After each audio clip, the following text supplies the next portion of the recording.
இந்த மீட்டப் வந்து இப்ப இருக்க ஜென்சி கிட்ஸ்க்கு வந்து ஒரு பெரிய உத்வேகமா இருந்தது. இது உத்வேகம் சரி, அதெல்லாம் இருக்கட்டும். ஜென்சி கிட்ஸ் இது பார்க்கும்போது காலேஜ் முடிச்சுட்டு 15 வருஷம் 20 வருஷம் 30 வருஷம் கழிச்சு ஒரு ரீயூனியன் ஒன்று கிரியேட் பண்ணுவாங்கல்ல, அந்த மாதிரி தான் இருந்துச்சு. இப்ப சொல்லுங்க, திமுக காரங்க சாதாரணமா வரலங்க.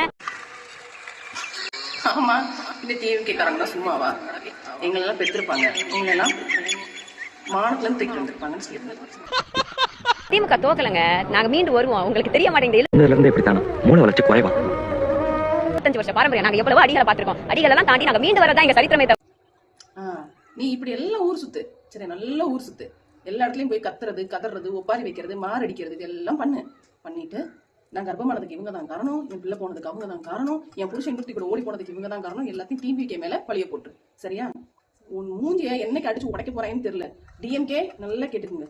நீங்க வந்து இந்த மாதிரி ஆளுங்களை வைக்கிறதுனால உங்களுக்கு ஃபர்ஸ்ட் மக்கள் ஓட்டு போடுறதே இல்லை, அதுவே புரியாம திரும்ப திரும்ப கூப்பிட்டு இருக்கீங்க. இவ வந்து இப்பதான் கர்ப்பம் கலந்து போச்சுன்னு சொல்லி ஒப்பாரி வச்சா, ஆனா அன்னைக்கும் கூட அவ்வளோ வன்மம் விஜய் மேல அவ்வளோ வன்மம் கக்கணும்.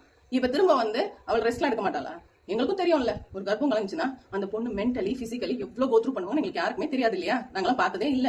சோ இவ என்ன சொன்னாலும் நாங்க கேட்டுப்போம். நீங்க நினைச்சிட்டு இருக்கீங்கல்ல, அவளை திரும்ப கூப்பிட்டு உட்கார வச்சு பண்ணுங்க இந்த ஜென்சி கிட்ஸ்னு சொல்லி நீங்க வயசானவங்க கூப்பிட்டு வந்து அட்மிஷன் போட்டு இருக்கீங்கல்ல, நாங்கள் பார்த்து தானே இருக்கோம். இன்னும் உங்க கட்சி என்ன ஆகுதுன்னு மட்டும் பாருங்க.